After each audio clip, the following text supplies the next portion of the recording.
Watch টাওয়ারটা এখানে আমরা হচ্ছে ইভি কাপল ক্রনিকলস আর গিফি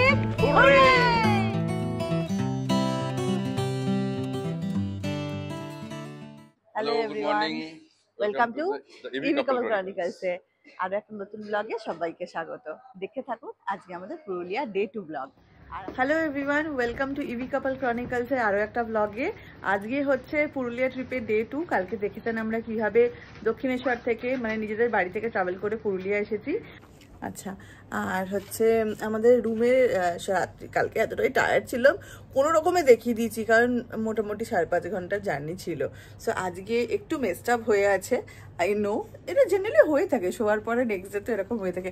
সো আমি একটা ঘরের জাস্ট, এটা হচ্ছে ডোর, ঠিক ডোরের সামনে যদি দাঁড়াই ঘরটা ঠিক এতটাই বড়। আর হচ্ছে এই হচ্ছে পুরো টোটাল ভিউটা, আমি একবার ভিউটা দেখিয়ে দিচ্ছি। এই হচ্ছে আমাদের রুম ট্যুর। এই ঘরটা এরকম ফার্স্ট ফ্লোরে এরকম আরও কয়েকটা ঘর আছে প্রত্যেকটা ঋতুর নাম অনুযায়ী। আমাদের রুমের নাম হচ্ছে বসন্ত। এটা হচ্ছে আমাদের ওয়াশরুম, আর এটা হচ্ছে 4 বেডেড রুম, যেখানে দীপেশ দাদাভাই আমি আদিত্য এরমভাবে শুয়েছিলাম। আমি ওদের ইউটিউবে পাওয়া সব ভিডিওই চেক করেছি, মোটামুটি কোনো ভিডিওতে এসির কথাটা উল্লেখ নেই।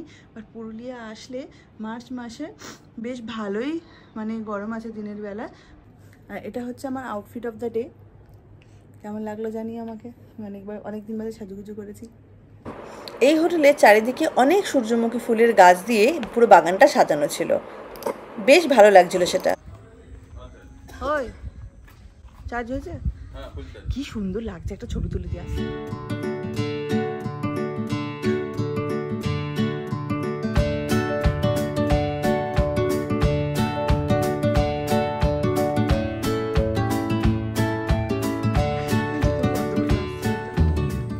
কালকে ঘুম হয়েছে? কালকে হ্যাঁ ঘুম হয়েছে কালকে, সুন্দর।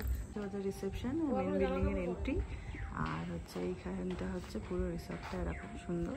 ভ্যালিটা এত সুন্দর যে বলার কথা নয়। পিছন দিকে দেখো দীপেশ যেখানে গাড়িটা চার্জ দিয়েছে, মানে গিয়ে একটু দেখিয়ে আসি।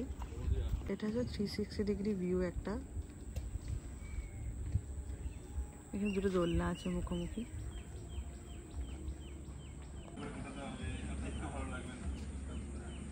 আগে একটা মর্নিং প্রেপ চলছে। কি তোকে আজকে ভিডিওগ্রাফার বানিয়ে দিয়েছিল? হ্যাঁ কিরে দাদাভাই, আমার দাদাভাইকে ভিডিওগ্রাফার বানিয়ে দিয়েছিল আজকে? কোথায় গেল দাদাভাই? দাদাভাই দীপেশকে হেল্প করে দিচ্ছে। আহা সূর্যটা কি পড়েছে, হেভি দেখতে লাগছে। হ্যাঁ বস বস বস। সকালবেলা যে দেখাচ্ছিলাম যে এখানটা খুব সুন্দর জায়গাটা, এই যে এইটা এই বিল্ডিংয়ের ওপর পেছন দিকটাতে আমরা থাকছিলাম, আর হচ্ছে এখানে দাদাভাইকে বসতে বললাম। পাহাড়ের রেঞ্জটা কি সুন্দর দেখেছো সবাই? পৌঁছ রে হ্যাঁ BYD charge now, ready to go. রঙগুলো এত সুন্দর লাগছে, বিভৎস লাগছে, এই কচি কলা পাতার কালারের রঙটা। BYD is ready. Dipesh BYD is ready. এত সুন্দর দেখ দাদাভাই, সবুজ পাতাগুলো এত সুন্দর, আর লাল রংটা পুরো কন্ট্রাস্টে খেলছে। টিলা মানে এটা তো সুদীপ্তরা ছিল। এখানে রাত্রিবেলা বসে আমরা অনেক গল্প আড্ডা করেছি, আগের দিনে ব্লগে দেখতে পাবেন। দারুণ দারুণ, এক কথা অনবদ্য, এক কথা দারুণ। এই ঘরটাতে আমরা ছিলাম সুদীপ্তরা। নিচের ঘরগুলো এরকম সুন্দর গার্ডেন ভিউ, আর হচ্ছে একটুখানি হেঁটে পাইচারি করতে পারবে। উপরের ঘরগুলো থেকে আবার লেক ভিউ। পাহাড়টা দেখা যাচ্ছে, এটা রিফ্লেকশনটা, কিন্তু ডে লাইটে তো কতটা বোঝা যাবে জানি না। ঠিক রিসর্টটা এতটা সুন্দর। এই কয়েকটা কটেজ মতন করা আছে, আর এদিকটা মনে হচ্ছে ওদের প্যান্ট্রি রুম, এখানে সব কিছু খাবার দাবার স্টোরেজ থাকে। যে আর এটা হচ্ছে ওদের কিচেন, বিশাল বড় কিচেনটা, আর লোকজনের ব্যবহার প্রচণ্ড ভালো বলতেই হবে। ওই দিকটাতে আমরা গেছিলাম তখন। এটা হচ্ছে আর একটা সাইড অফ ইয়ে, এত সুন্দর লাগছে। দাদাভাই ছবি তুলছে, ভালো লেগেছে দাদাভাই। Good morning. Good morning. Good morning. Good morning. কেমন কাটলো কালকে রাত্রে? ঘুম হয়েছে ভালো? হ্যাঁ রাত্রে ঘুম হয়েছে। ওয়েদারটা কি ভালো ছিল না ভাই? হ্যাঁ মানে একদম ঘরে গিয়েই আমি মোবাইলটা ঘাটা টাইম পাইনি।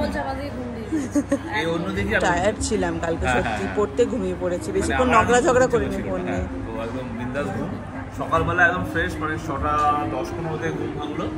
তো মানে একদম ফ্রেশ লাগছে, মানে এরকম না যে খুব টায়ার্ড, কিছুই নয়, এখন মানে মোটামুটি 8টা বেজে গেছে, তো এখন আমরা যাওয়ার প্ল্যান করছি। আর ভিউটা বল কেমন এখান থেকে? এখান থেকে ভিউটা কেমন দেখা? ভিউটা একদম মানে খুব সুন্দর লাগে, মানে এখন একটু মানে ফগি টাইপের ক্লিয়ার থাকতো না, আরো চমৎকার। মানে সামনে ওয়াটার বডি, তার পিছনে মাউন্টেন, আর সামনে গ্রিনারি। ছিল 400 মতন, আর তার সঙ্গে ব্রেকফাস্ট ইনক্লুডেড ছিল। আর ব্রেকফাস্টে যেমন বয়েলড এগ দিয়েছে, পোহা দিয়েছে, পুরি সবজি দিয়েছে, আর কি আছে বলছিল যেন?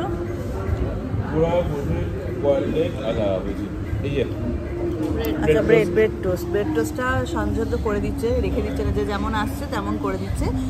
আপাতত আমরা 4 জন এসেছি বলে আমাদের 4 জনের জন্য এটা করে দিয়েছে। আর পিছন দিকে যে ছোটো ছোটো টপগুলো না, এইটুকুটুকু ক্যাপসিকাম হচ্ছে সব কটা গাছেতে, বেশ ভালো লাগছে। আমার মা দেখলে খুব মজা পেত। বয়েলড এগ আর ওই কি বুফে সিস্টেমে, আর হচ্ছে পুরি সবজি, পুরিটা দিবেশের পেটে চলে গেছে, এক পিসই পেয়েছিলাম, আবার আসুক। হ্যাঁ, আর কি খেলে? খালি ব্রেড। আর আমাদের ভিউটা দেখাবে না? এসে ওভারকাস্ট একটু আছে, পিছনে ভিউ। এটা হচ্ছে তোর পুরি সবজি, তোমার পুরি সবজি, ব্রেড বাটার লেগেছে, ব্রেডটা এখানে আছে। কাকু এখানে দাঁড়িয়ে দাঁড়িয়ে উপমা নিচ্ছে, বয়েল এগ উপমা। আজকে কি পোহার বদলে উপমা হয়েছে?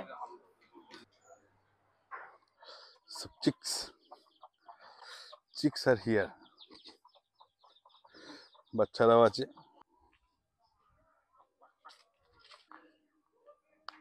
এন্ট্রান্সটায় দুটো উইং আছে, এটা হচ্ছে লেফট উইং যেখানে আমরা রয়েছি, এইদিকে হচ্ছে রাইট উইং। তার মধ্যে এই কর্নারে যেটা ঘর আছে নাম হচ্ছে গরাঙ্গি, ওই ঘরটা খুব সুন্দর, 4 বেডরুম, দু সাইডে ভিউ আছে ভালো।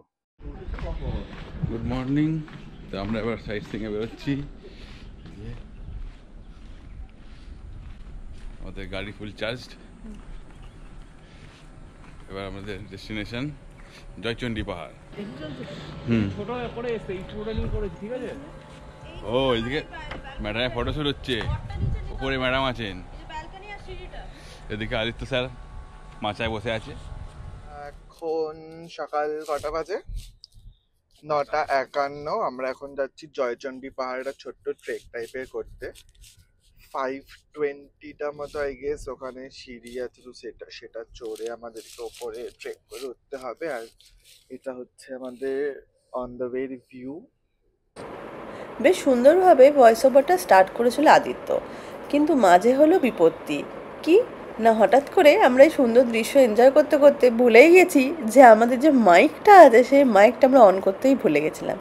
এর ফলস্বরূপ আমরা তো ভাবছি দুর্দান্ত আমরা একটা ব্লগ বানাচ্ছি informative, but end of the ডেতে এখন যখন আমরা এডিটিং করতে বসেছি তখন গিয়ে দেখি কিচ্ছু ভয়েস ওভার ওঠেনি। তো আমরা ম্যাপ দেখে দেখেই চললাম। আমাদের আগামী গন্তব্য হচ্ছে জয়চন্ডী পাহাড়। ওই যে দেখা যাচ্ছে জয়চন্ডী পাহাড়ের চূড়ো। গুগল ম্যাপের ভরসায় কিনা জানি না, এটাই অ্যাকচুয়াল রুট কিনা তাও বলতে পারবো না, কনফার্ম নই, বিকজ আমরা কাউকে জিজ্ঞাসাও করিনি অন দ্য গো। যেরকমভাবে গুগল ম্যাপ দেখাচ্ছিলো জাস্ট রাস্তাটা ক্রস করে ওই সাইডে এখানে আমরা প্ল্যাকার্ড দেখলাম জয়চন্ডী পাহাড়ের রাস্তা এরকমই। আর ব্যাস ভেতরে ঢুকেই সামনে যেমন আমি বলেছিলাম যে এখানে একটুখানি গ্রাউন্ড আছে যেখানে পার্কিং করা যায়, আর কিছু টুকিটাকি দোকান আছে। পাহাড় থেকে নেমে বা পাহাড়ে ওঠার সময় কিছু জল বা কিছু কেনার থাকলে এখান থেকে কেনা যায়। আর এছাড়া যেটা বিশেষভাবে বলার, পাহাড়ে উঠতে উঠতে কোনো অসুবিধাই হবে না। হতে পারে 520টা বা 503টা সিঁড়ি আছে, বাট প্রত্যেকটা জায়গায় বসার সুন্দর ব্যবস্থা আছে এখানে। আর জায়গায় জায়গায় জল পাওয়া যায়। যদি কখনো মনে হয় যে হ্যাঁ আমি অনেক কিছু জিনিসপত্র নিয়ে যাচ্ছি বা নিয়ে যাওয়ার প্রয়োজন, কোনো দরকার নেই, গাড়িতে রেখে আপনি যেতে পারেন। জল টল কিছু নেওয়া হলে সামান্য পার্সটা এনাফ হবে। আর এটা হচ্ছে আমাদের কনজামশনের ডিটেলস। তো আমরা এখন এখানে গাড়িটা পার্ক করেছি, এবার আমরা যাবো জয়চন্ডী পাহাড়ের ওপরে। এই হচ্ছে পার্কিং স্পটটা, ওইদিকে গেটটা আছে। এখানে গাড়ি থেকে নামা মাত্রই ছোট ছোট বাচ্চারা কি সুন্দর একটা পাতা, খেজুর পাতা না কি পাতা বুঝতে পারছে না, এই পাতাতে সুন্দরভাবে কাজ করে নিয়ে বলছে দিদি একটা নিয়ে নাও না, দুটো নিয়ে নাও না। কিন্তু আমরা অলরেডি যেহেতু এর আগে একটা কিনে ফেলেছি ওই জন্য আর এখান থেকে আর কিছু কিনলাম না। তবে হ্যাঁ, আদিত্যর জিনিসটা পছন্দ হয়েছিল, না সুদীপ্ত, কেউ দুজনের মধ্যে কেউ একটা এই জিনিসটা কিনেছিল, বেশ দেখতেও ভালো লাগছিল। কিন্তু ব্যাপার হচ্ছে এটা বেশিক্ষণ থাকে না, 1 ঘন্টা 2 ঘন্টা বাদে রোদের তেজ পড়লে এটা শুকিয়ে মরমরে হয়ে যায় পাপড়ের মতন। প্রয়োজনীয় জিনিস বাদে আমরা বেশি কিছুই নিয়ে যাওয়াটা শ্রেয় বলে মনে করলাম না, কারণ আননেসেসারি আমরা যখন উঠছি তখন জেনারেলি তো আমাদের ট্রেক করা অভ্যাস নেই। সো আমাদের রেকমেন্ডেশন এটাই থাকবে যে আমরা প্রয়োজনীয় জিনিসটুকু নিয়ে শুধুমাত্র ট্রেকে যাই। আর রোদ্দুর বলে রোদ্দুর, মানে সেটা চাঁদি ফাটা রোদ্দুর, একদম প্রচণ্ড রোদ্দুর, মানে যেখানে স্কিনে যেটুকুনি জায়গায় পড়ছে সেইটুকুনি জায়গা পুরো জ্বলে যাচ্ছে। যে সুদীপ্তর ইনস্টা360 এর ফুটেজগুলো নেবো বলে বেশ মানে এক্সাইটেড ছিলাম, বাট সামহাও না ওটাতে অনেক প্রসেস আছে, কারণ সুদীপ্তর অফিস থাকে, সেগুলো কনভার্ট করার সময় একটু টাইম সাপেক্ষ ব্যাপার। তো ওই জন্য আমি ওকে বলেছি যে নেক্সট টাইম কোনো ভিডিওতে আমরা এটাকে ব্যবহার করবো। এরকম দোকান রয়েছে, সোজা গিয়ে গেটটা, লাল আর সাদা সিঁড়ি, এই হচ্ছে এন্ট্রান্সটা। শ্রী শ্রী জয়চণ্ডী মাতা ও বজরংবলীর মন্দির। তো আমরা শশা খেতে খেতে জয়চণ্ডী মাতার মন্দিরে ওঠা শুরু করছি। Yes, and Jack and Jones is coming.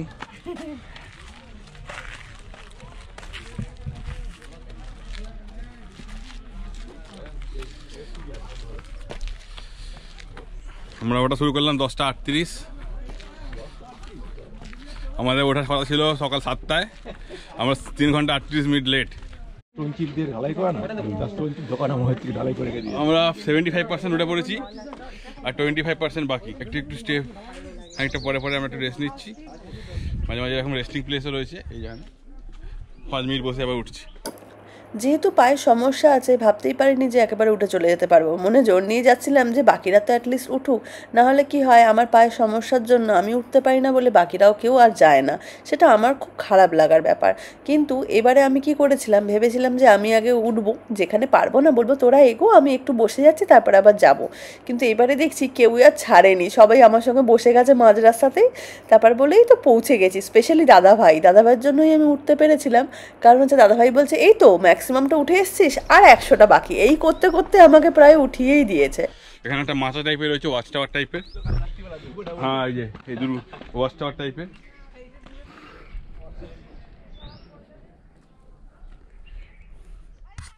কিছুটা দূর যাওয়ার পরেতে দেখলাম প্রায় যেখানে জয়চণ্ডী পাহাড় উঠতে আর মোটামুটি আর মানে হয়তো 20টা স্টেপ বাকি, সেরকম জায়গাতেই একটা এরকম ওয়াচ টাওয়ার মতন ছিল।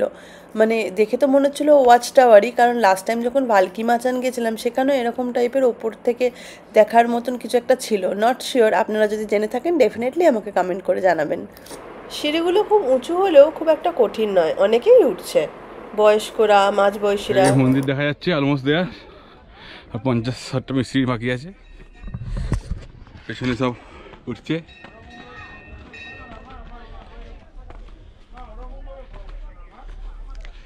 জয়চণ্ডী মাতার মন্দির আর বজরংবলীর মন্দির আছে, এই দুটো পাশাপাশি। আগে বজরংবলী, তারপর জয়চণ্ডী মাতা। এখানে একটু রেস্টিং, এই হচ্ছে ভিউ।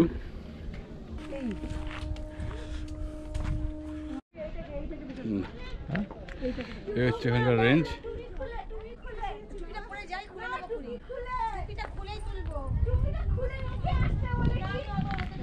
কেমন লাগছে? 5-3টা সিঁড়ি উঠে একদম কোনো চাপ নেই, আস্তে আস্তে উঠলেই হবে। ভালো ভালো, খুবই ভালো ভিউ পাওয়া যাচ্ছে, ওয়েদার ভালো আছে। সুন্দর চাষের জমি ভিউ, ছোট ছোট দুটো টিলা। তো আমরা এবার জয়চণ্ডী মাতার মন্দিরের সাইডটা এসেছি, এখান থেকে আবার অন্য সাইডের ভিউ। কিরম ভিউ?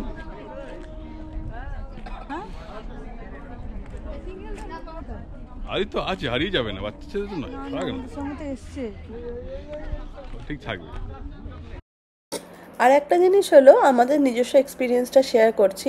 ওয়েদার প্রচণ্ড সেদিনকে ড্রাই ছিল, মানে ওঠার পরে না মানে সত্যি কারোর সঙ্গে কোনো কথা বলতে ইচ্ছা করছিল না। ওদিকে তনুশ্রী আর এদিকে আমি চুপচাপ গিয়ে একটা জায়গায় বসে পড়েছি, কারণ ব্রিদিং এতটাই বেশি হচ্ছিল।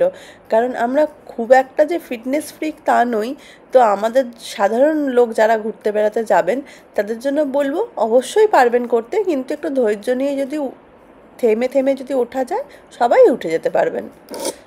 আর ওঠার মধ্যে বেশ সুন্দর বসার ব্যবস্থাও ছিল। আমরা ধীরে ধীরে এবার একটু জায়গাটা এক্সপ্লোর করব বলে ভাবলাম। যে এত সুন্দর লাগছিল দেখতে। দাদাভাইকে বললাম তুই এখানে বস, এখান থেকে পুরো শহরটা খুব সুন্দর দেখা যায়। আপনারাই বলুন সুন্দর না? এই যে দুজন কপতি সুন্দরভাবে একটা জায়গায় গিয়ে বসেছে। আমার কিন্তু বেশ ভয়ই লাগছিল এরকম জায়গায় যাওয়ার জন্য। আমি বললাম তোরা গেছিস যা, আমি যাব না, কিন্তু এখান থেকে খুব সুন্দর একটা ভিউ আমি নেব। তারপর এখানে বসে আচ্ছা জয়চণ্ডী পাহাড়ের এই যে আমার দিকে তাকিয়ে একটু হেসে দিল। আর ওপর দিকে ওই যে চূড়াটা, ওটা বেশ আমার জন্য ইন্টারেস্টিং লেগেছে, ভালোই লাগছিল দেখতে। এই পাহাড়ের ওপরেতে দুটো মন্দির আছে, একটা হচ্ছে জয়চণ্ডীর মন্দির আর একটা বজরংবলীর মন্দির। এই যে সামনে মন্দিরটা দেখছেন এটা হচ্ছে বজরংবলীর মন্দির। সিঁড়ি দিয়ে ওঠার পরেতেই এই মন্দিরটাই প্রথমে পড়বে। তারপরে পুরো জায়গাটা এরকম ফ্ল্যাট, আর একটা অন্য সাইডে আর একটুখানি এগিয়ে গিয়ে পাশেই আছে হচ্ছে এই জয়চণ্ডী মায়ের মন্দির। এখানে পুজো দেওয়ারও ব্যবস্থা আছে, তবে প্রসাদ এখানে প্যাড়া বা শুকনো খই মুরগি আর নকুলদানা মতন দেওয়া হয়। আর মায়ের মূর্তি এখানে পাওয়া যায়, যেগুলো আপনি চাইলে বাড়িতে সুভিনিয়ার হিসেবে রাখতে পারেন। আর এখানেই অনেক ছোট ছোট বাচ্চাদের দেখছিলাম যারা জিওগ্রাফিক্যাল নিয়ে পড়ে বা নানা রকম এক্সপিডিশন বা এক্সকার্শনের জন্য এখানে এসছে। বেশ দেখে ভালোও লাগছে জিনিসটা। ওই দূরে রেল লাইন আছে, একটা মালগাড়ি দাঁড়িয়ে আছে নীল রঙের। তো আমরা এসেছি কোথায়? জয়চণ্ডী মাতার মন্দিরের সামনে আমরা দাঁড়িয়ে রয়েছি। পাহাড়ে উঠেছি, 503খানা সিঁড়ি ভেঙেছি। আমরা হচ্ছে ইভি কাপল ক্রনিকলস আর হিপ হিপ হুররে। টেম্পারেচার বেশ ভালোই ছিল, রাত্রের বেলা কিন্তু বেশ ঠান্ডা, সূর্যাস্ত পরের থেকেই বেশ ভালো ঠান্ডা ঠান্ডা ফিল হতো। তবে হ্যাঁ, এত সুন্দর এই ছবিটা দেখে আর ল্যান্ডস্কেপ দেখে অ্যাজ এ ফটোগ্রাফার নিজেকে রেজিস্ট করা ভীষণ চাপের ব্যাপার।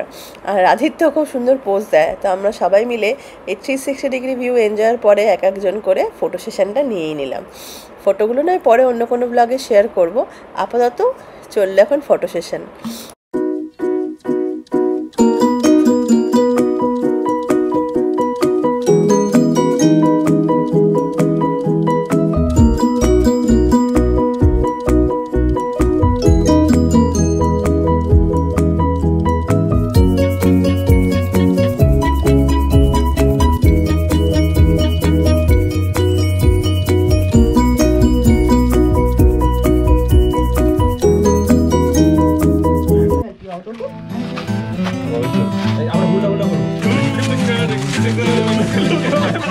হাতে হাতে দাওয়াতারি চলে যায় বিওয়াইডি গাড়ি।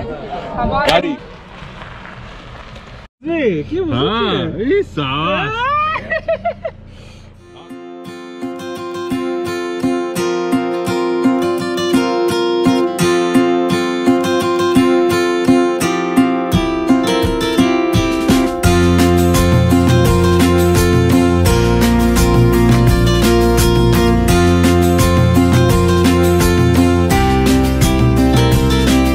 অবশেষে এসে পৌঁছালাম আমাদের নেক্সট ডেস্টিনেশন, সেটার নাম হলো বান্দা দেউল। এটা একটা জৈন টেম্পল। তো এখানেও না আশেপাশে অনেক পলাশ বন ছিল, বাট অ্যাজ ইউজুয়াল যেটা বলা, বারবার একই কথা বলবো না, বাট হ্যাঁ এখানে এসে কিছু পলাশ পেয়েছি যেগুলো এখানে ভালো লেগেছে দেখতে, আর কিছু টুকটাক ফটোশ্যুটও করেছি। আর এখানে ডিটেলসে লেখা আছে, এর একটা টাইমিং থাকে, তবে রবিবার এটা সকালবেলা বন্ধ থাকে।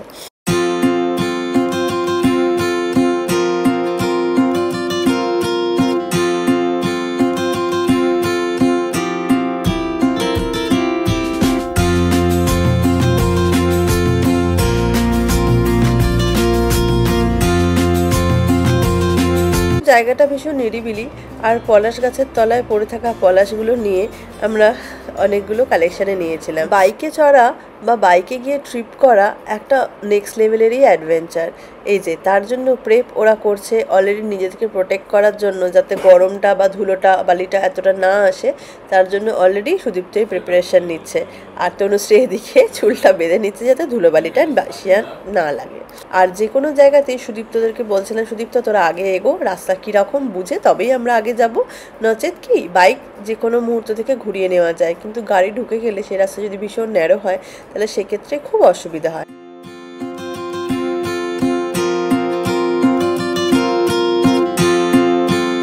এই গ্রামের রাস্তাগুলো বেশ সরু সরু মতন। এবারে এই আমাদের 360 ক্যামেরাটা এখানে অনেকটাই হেল্প আউট করেছিল যে আমরা এখান দিয়ে এই গলিটা দিয়ে বেরোতে পারবো কি পারবো না। ঠিক এই জৈন টেম্পলে ঢোকার রাস্তাটা এরকমই, মানে প্রত্যন্ত গ্রামের রাস্তা। ঠিক এই জায়গাটাতে এসেই আমাদের মনে হয়েছিল আর হয়তো ঢোকাটা ঠিক হবে না, যে রাস্তা দিয়ে এসেছি সে রাস্তাতে ব্যাক করা উচিত। কিন্তু না, ওইটুকুনি পোর্শন কাটার পরেই বুঝতে পারলাম এখানে বিশাল বড় জায়গার, মানে কোনো উইঙ্গার বা বড় বাসও ঢুকে যাবে। মাটির বাড়িগুলো খুব সুন্দর দেখতে লাগছিল, যদিও এখন পরিস্থিতির জন্য সবাই আধুনিক হচ্ছে নিজেদের সুবিধার্থে, কারণ আমরা একদিনের জন্য যাচ্ছি তো আমাদের দেখতে ভালোই লাগে। কিন্তু সত্যি এর আগের ব্লগেও আমরা বলেছি, বর্ষাকালে ভাবুন তো এই মাটির বাড়িতে কাদা কাদা। বান্দা দেউল কমপ্লিট করার পরে আমরা পাড়ি দিলাম আমাদের নেক্সট গন্তব্য, যেটা কিনা গড়পঞ্চকোট। গড়পঞ্চকোট যাওয়ার রাস্তাটা ভীষণই সুন্দর। বরন্তির এবারের ট্রিপটাকে আমরা দুটো ভাগে ভাগ করে নিয়েছি। ডে 2তে আমরা প্রথমে দেখব যে জয়চণ্ডী পাহাড় এবং বান্দা দেউল ভ্রমণ, এবং তারপরের পার্টে দেখব, যেটা এবারে আমরা এই ভিডিওতে ইনক্লুড করছি না, তার জন্য একটা সেপারেট ভিডিও থাকছে, সেখানে আমরা আগামী ভিডিওতে দেখতে পাবেন যে আমরা কীভাবে BYD Atto 3 এর ভেহিকেল টু লোড অপশানটা ইউজ করে আমরা খাবার গরম করেছি, চা খেয়েছি, ম্যাগি খেয়েছি, মানে কীভাবে এই অপশানটি ইউজ করা যায়, কী কী অপশানস আছে সেটা দেখেছি। প্লাস এত সুন্দর সিনিক বিউটির সামনে দাঁড়িয়ে এই সমস্ত করাটা ইটসেলফ আমাদের কাছে একটা অন্য রকমের এক্সপিরিয়েন্স। দীপেশের অনেক দিনের ইচ্ছা ছিল, তার জন্য এই ভিডিওর সঙ্গে সেই ভিডিওগুলোকে মিক্স আপ না করে তার জন্য একটা আলাদা ভিডিওই আমরা রেডি করেছি। তবে আর দেরি কেন, ঝটপট আমাদের ইউটিউব প্রোফাইলটি ফলো করে নিন এবং নোটিফিকেশানটা জন্য বেল বাটনটা প্রেস করে রাখুন, যাতে যখনই আমরা একটা নতুন ভিডিও আপলোড করি আপনারা সঙ্গে সঙ্গে তার নোটিফিকেশান পেয়ে যান এবং উপভোগ করুন আমাদের সঙ্গেও ইভি গাড়ি এক্সপিরিয়েন্স।